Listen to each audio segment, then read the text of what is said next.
Tale Shrimate Bhaktivedanta Swami Iti Namine Namaste Saraswate Deve Gauravani Prachadine Nirvishesha Sunyavadi Paschatya Desatadine Jaya Sri Krishna Chaitanya Prabhu Nityananda Shri Advaita Gadadhar Sivasadi Gaura Bhaktavrinda Hare Krishna Hare Krishna Krishna Krishna Hare Hare Hare Rama Hare Rama Rama Rama Hare Hare.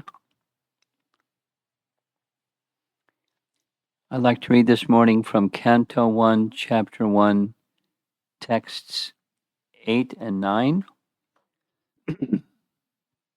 The reason for selecting these verses is because I was just in Houston, and the morning class at the temple, they went right to the very end of Canto 12 and then turned around and went back to the beginning of Canto 1. And this is where we left off yesterday. 118, 119. Om Namo Bhagavate Vasudevaya.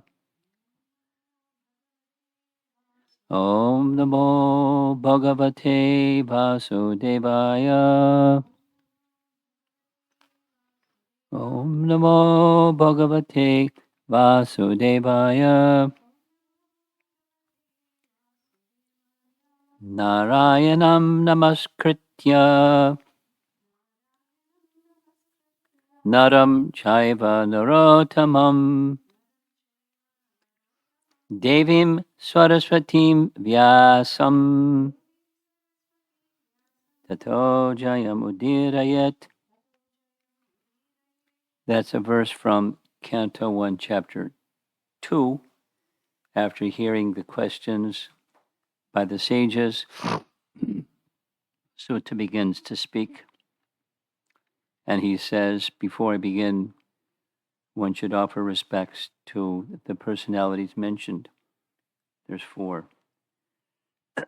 Narayanam Namaskritya, etc. So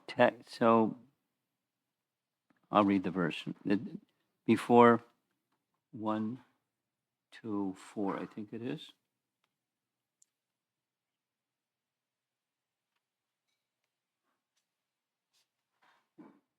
Yeah.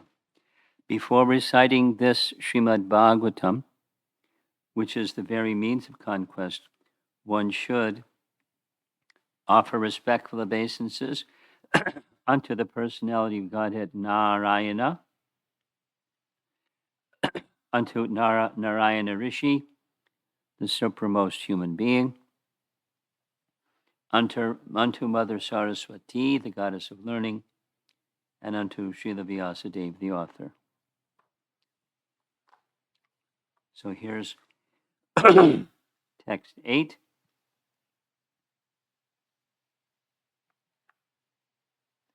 Vetatvam somya tat sarvam tatvatas tadanugrahat bruya snigdhasya shishyasya gurovo guyam apyuta.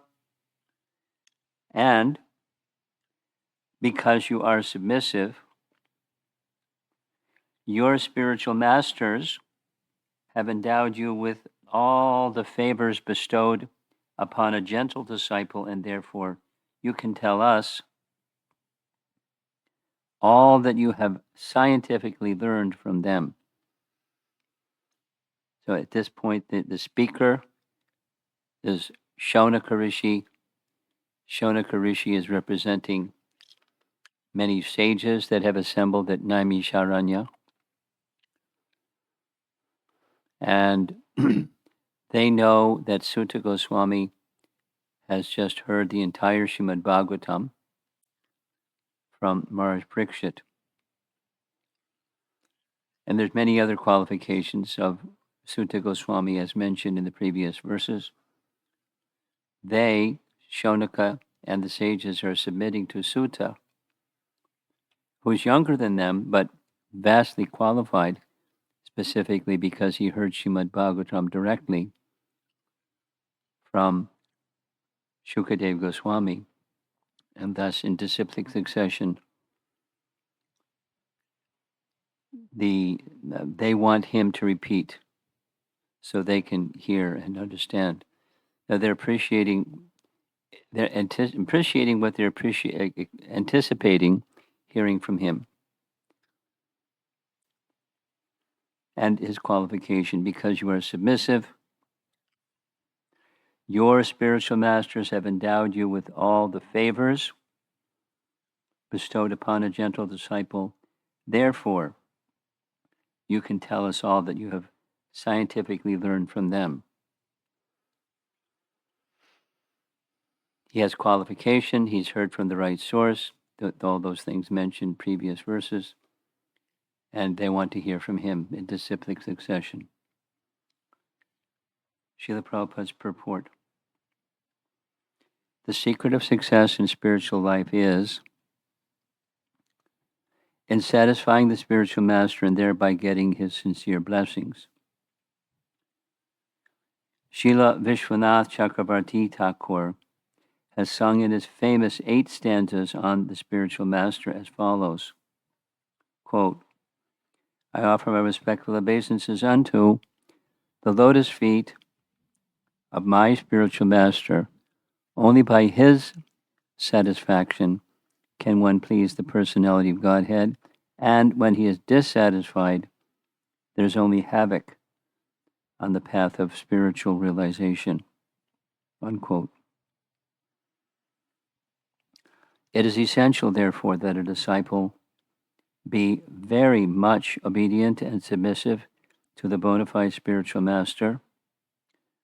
Srila Sutta Goswami fulfilled all these qualifications as a disciple, and therefore he was endowed with all favors by his learned and self-realized spiritual masters, plural, such as Srila Vyasadeva and others. The sages of Naimisharanya were confident that Srila Sutta Goswami was bona fide, therefore they were anxious to hear from him.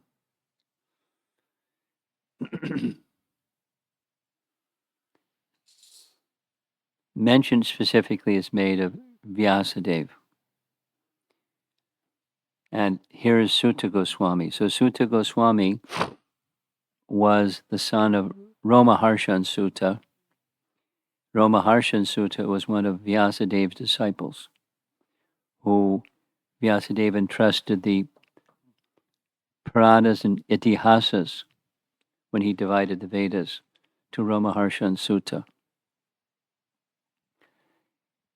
It doesn't say specifically, but indirectly at least, that means the son also heard from Vyas, as the father heard from Vyas. Similar to what happened here when Shukadev Goswami is speaking to Maharaj Parikshit, Sutta Goswami heard.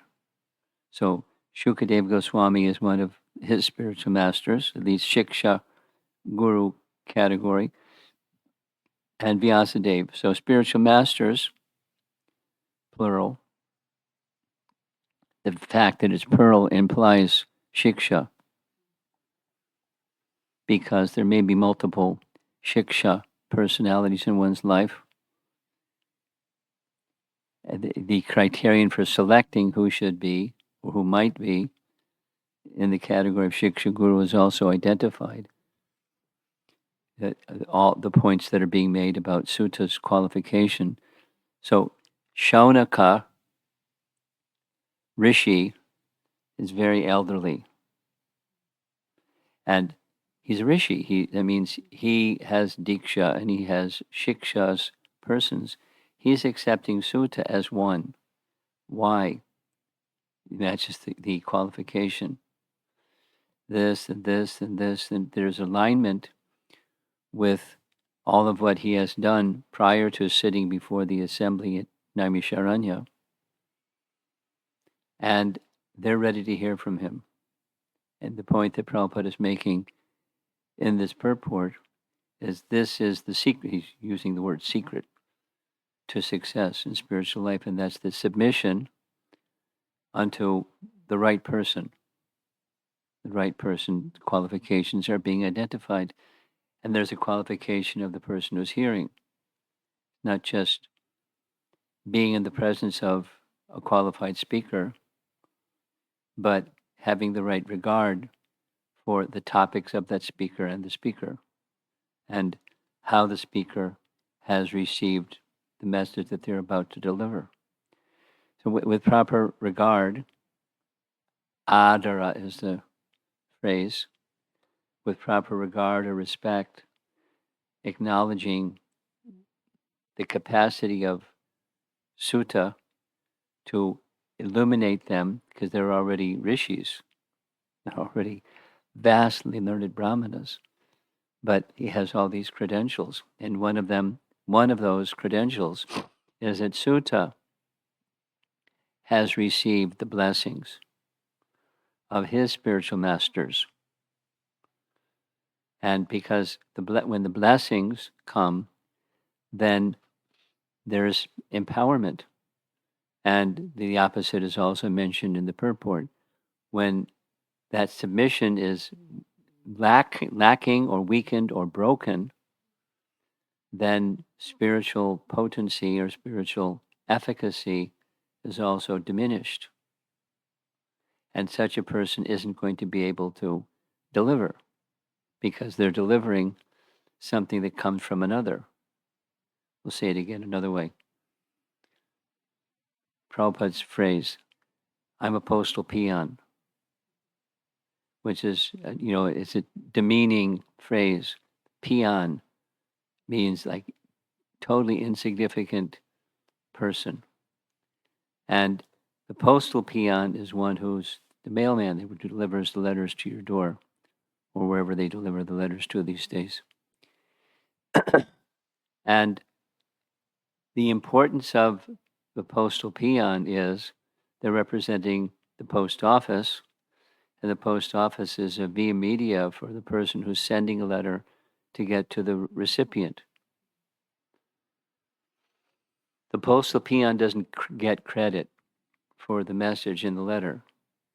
The postal peon gets credit for delivering the message unchanged. And that's the postal peon credential. So he, sutta, is being said, you receive the blessings of your spiritual masters, plural. And because of receiving the blessings from your spiritual masters, you are now able to deliver to us your understanding of in a scientific way. That's Prabhupada's one of his favorite phrases. It's not sentiment, it's science.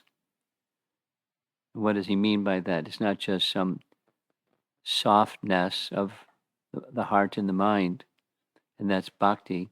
There's a teaching and a predictable outcome of those teachings behind it, or a science of bhakti.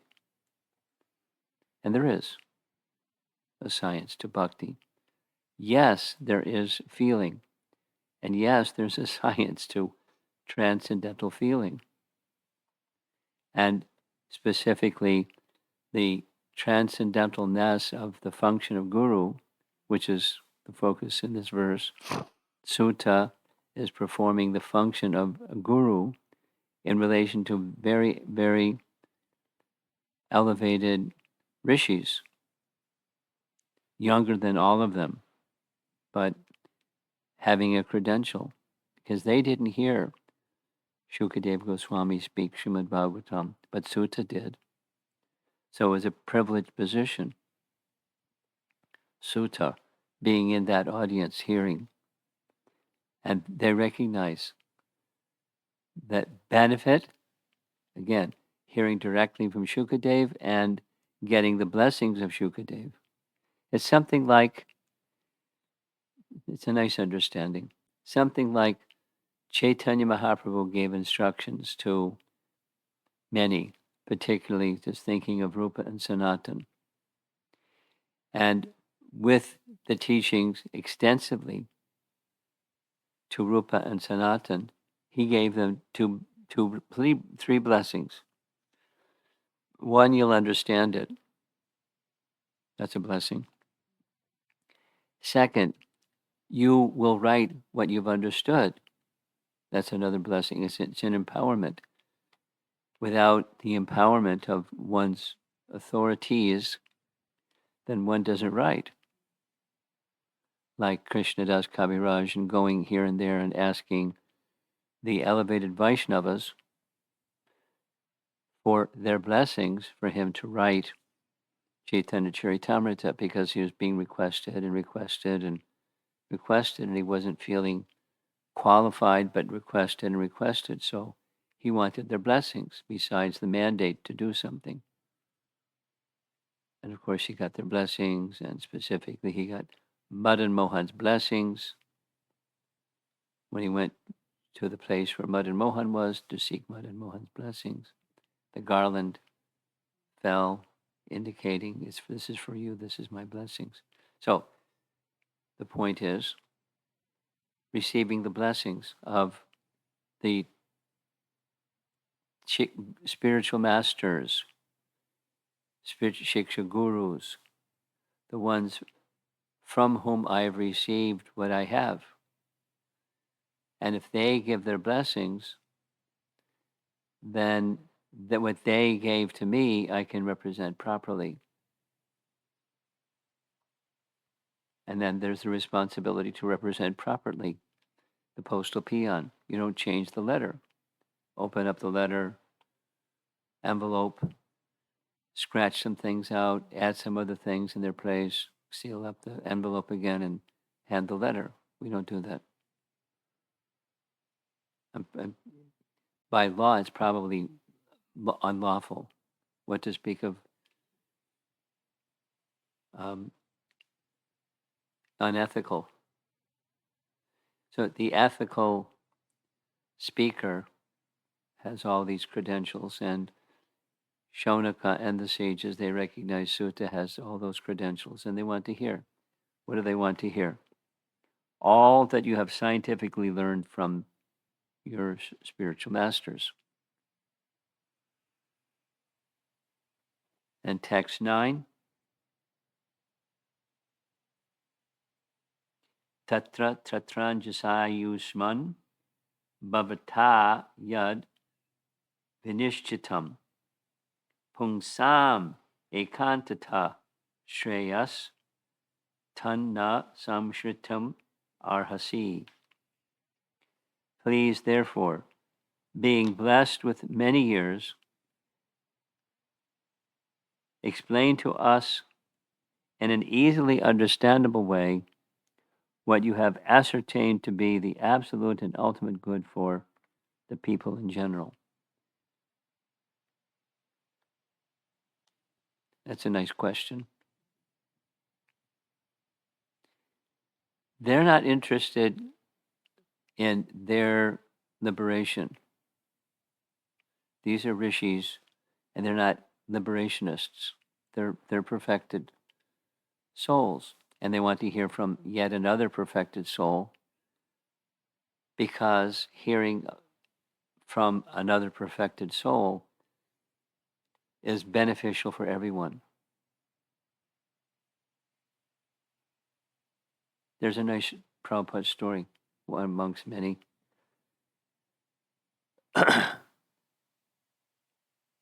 In the early days, Srila Prabhupada would conduct classes wherever he had facility to conduct classes. One of the facilities that he had was a little apartment. Before he had that apartment behind the 26 Second Avenue storefront, he had an apartment. And what he would do was he would invite persons to come to his apartment, a small handful, and he would have kirtan and give a class in Bhagavad Gita, and then distribute prasadam. One evening, when the evening class was scheduled to happen, nobody came. He wasn't discouraged. The story goes, he had been given what at that time was called a reel-to-reel tape recorder. Means like a spool about 6 inches in diameter, and then another one over there, and the tape would run.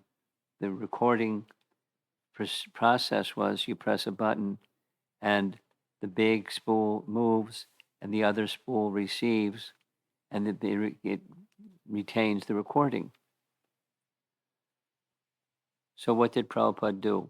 He had enough savvy how to operate the tape recorder, the reel-to-reel tape recorder, and he gave a Bhagavad Gita class, and it is said that Bhagavad Gita class recorded was later transcribed, and it became the introduction to Bhagavad Gita.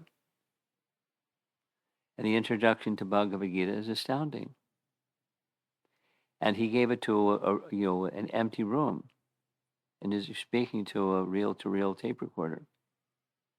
But he took every opportunity, regardless of the circumstance, to engage in being the postal peon. Recognizing is beneficial for everyone, as the verse is saying. The absolute and ultimate good for the people in general. Now, Prabhupada knew the importance of use of technology, like the reel-to-reel tape recorder, and then transcribing the recorded message, and then so on and so on, and printing. So he used technology. He wasn't bragging about his capacity to use technology. He wasn't favoring people investing time and energy to develop technology, but he used it. He didn't trash it, and he used it in such a way it was instrumental for the absolute and ultimate good for the people in general, including translating and writing Bhaktivedanta purports for what's going on between Sutta and the sages of Naimisharanya 5,000 years ago. Here is Srila Prabhupada's purport. Similar to the previous one, in Bhagavad Gita, worship of the Acharya is recommended. The Acharyas, or Goswamis, are always absorbed in thought of the well-being of the general public, especially their spiritual well-being. Spiritual well-being is automatically followed by material well-being. It's a very commonly used expression. The way that I'm used to hearing it is material well-being follows spiritual well-being like a shadow follows the object that's casting the shadow. If you want to move a shadow, you move the object that's casting the shadow. If you want material well-being, see to your spiritual well-being. Which may sound like a contradiction, but it's the material well-being is a shadow. And the thing casting the shadow is the spiritual well-being. So develop your spiritual well-being so that your material well-being can be enhanced. Or so that, not so that, but that's an outcome, an artha from spiritual well-being.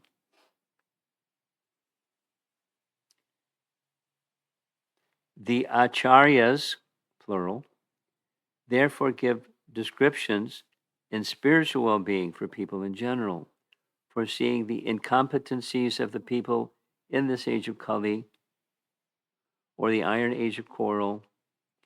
The sages requested that Sutta Goswami give a summary of all the revealed scriptures because the people of this age are condemned in every respect.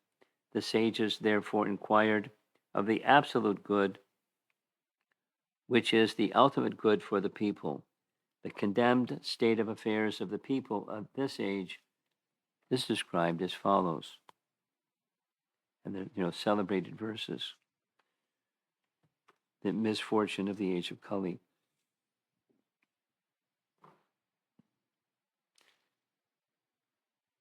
I'm going to take a break and run and use the bathroom. I'll be right back.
Certainly, Srila Prabhupada followed the pattern of this first canto, Srimad Bhagavatam, meaning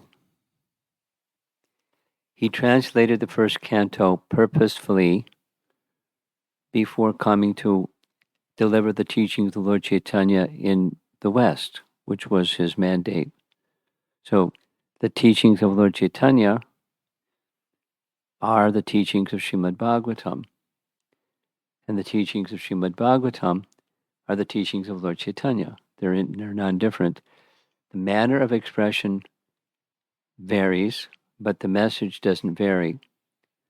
So the procedure was give the first canto, and the way that he gave the first canto was, in the way that he conducted the mission, was without wavering, very clearly. He understood the audience, and according to the audience, he would customize the presentation, but the content didn't change. It's Krishna is the Supreme Personality of Godhead, beginning, middle, and end. He would, for people that didn't know even what the phrase Personality of Godhead means, what to speak of Krishna, he explained sufficiently so they could understand the concept or conceptually grasp what he was saying. But the purity was the force, and the purity he started also describing, as is going to happen next, the maladies of the age of Kali, similar to how Krishna begins Bhagavad Gita, describing the consequence of not knowing who you are, the misfortune of being in ignorance of who you really are, and the material life, the principles of material life. Birth, death, disease, and old age, and so forth and so on. And how many times did Prabhupada express those points? But the purpose of expressing those points was not just to bash the audience, but it's the compare and contrast. There's the ignorance of who you really are, and then there's a life of knowing who you really are and clearly distinguishing the two.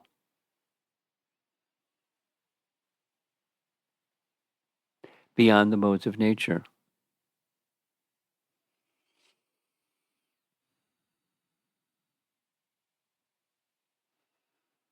And again and again and again, and tirelessly again and again and again and again and again, and go to another place and do it again. Because for knowledge to go in, the covering of the soul needs to be addressed. The way to the material well-being follows spiritual well-being. So its emphasis was spiritual well-being at any time whenever there was discussion on the malady of seeing material well-being as all in all and the pursuit of material well-being minus any spiritual understanding. It's fool's errand. And he would say that in so many ways. So as is happening here in the first canto Bhagavatam, Srila Prabhupada patterned his approach to presenting Krishna consciousness or Lord Chaitanya's teachings to the Western world in the same manner, step by step by step, step by step. He's giving principles because the Bhagavatam gives principles, the importance of the relationship of Acharya unto those who the Acharya is coming to give relief from the miseries of material existence. But then those who are the recipients of that relief have to have proper regard for the Acharya, for them to get the real benefit the Acharya is planning to give. This is just a spiritual principle. And from that, from that, spiritual well-being follows, and from that, material well-being follows. So next coming attractions is the misfortune of the sage of Kali, the maladies of a society, Kali Yuga society, where material well-being is in the forefront, and spiritual well-being is either in the back seat or just not even thought of. Not even thought of. Or a pseudo idea of spiritual well-being that's just, a mode of goodness type of material existence, a better version, a mode of goodness version of material existence, and calling that spiritual. But there's so many misfortunes. So we're going to hear upcoming mornings the misfortune of this age. And it's not a scare tactic, it's just recognizing the reality of the situation that we all know very well. And there's a remedy. The remedy is spiritual well-being. And then the ultimate and absolute good can become possible. So we need to know both. Sankhya. You need to know the material, you need to know the spiritual. The influence of material minus understanding of spiritual, the understanding of spiritual minus affinity for the material. Affinity for the material means the aspiration that I'm going to get some pleasure or sense enjoyment from the material. And as long as that's the expectation, the spiritual is insufficient or is blocked. It's an important message of Lord Chaitanya's teachings and the Bhagavatam's teachings. Let's see if there's some discussion.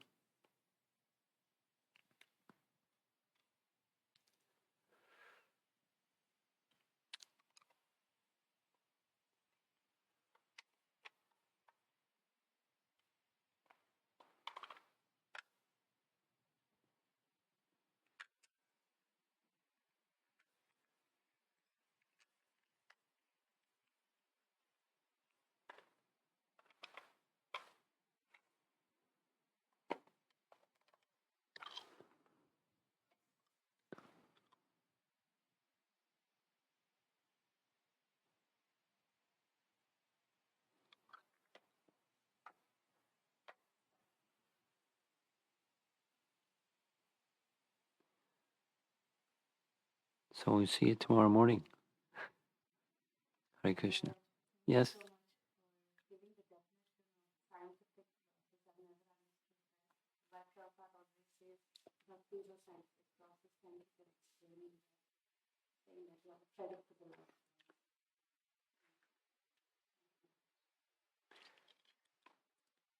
Scientific can mean different things according to the circumstance. Take, for example, what Rupa Goswami has done. Bhakti, life without bhakti and life with bhakti has emotion. And there's a science to emotion. It's not random. And then this plus that equals this emotion. That plus another thing equals another emotion. And one can describe the interplay and flow of emotion. That's what he does. And then mainly it's on the spiritual emotion. And there's a science. So like waves of a river move, and sometimes this part of the river rises and another subsides, and then it continues to flow, and the one that was rising subsides. So the movements of emotion, there's a science to it. What's behind, what's the cause of the river? What's the cause of the waves of a river? We discussed this a little bit yesterday evening. The Yadrichaya, by the influence of the Lord's spiritual potency, the movements of bhakti rise and fall, and they move in the way that they move. But so it's not random. There's a science to it. And if you want to get to your destination, there's a science to it. If you want to get to prema, there's a science to it.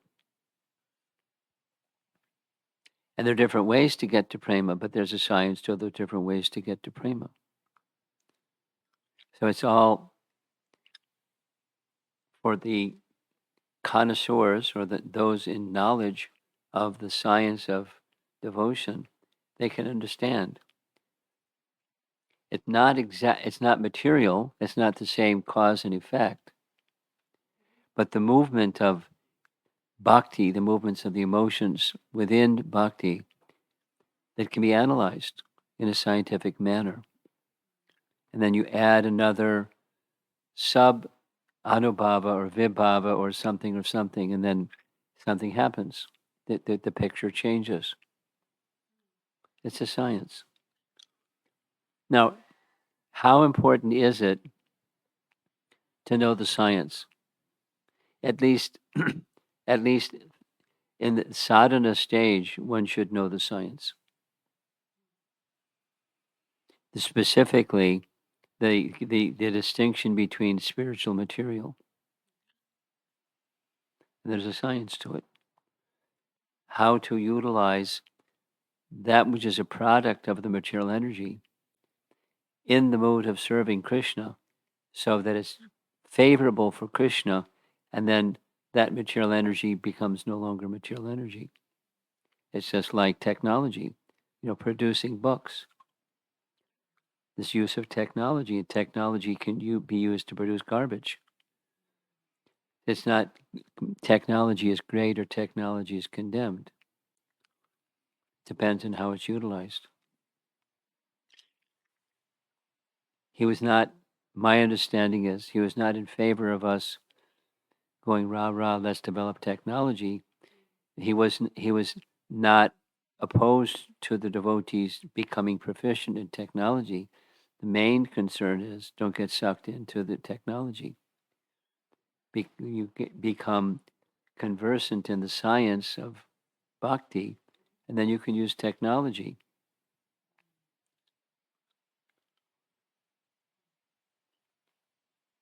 With take anything, recording devices or printing presses or everything. Methods of cooking and conducting Rath Yatras and building the Rath Yatra carts and everything. Everything. There's utilize that which is produced from the material energy or of the material energy, and it becomes spiritualized. So it's from the material well-being follows spiritual well-being, and without the spiritual well-being, everything becomes degraded in course of time. Guaranteed. There may be rises and falls, but it's guaranteed a progressive downward direction.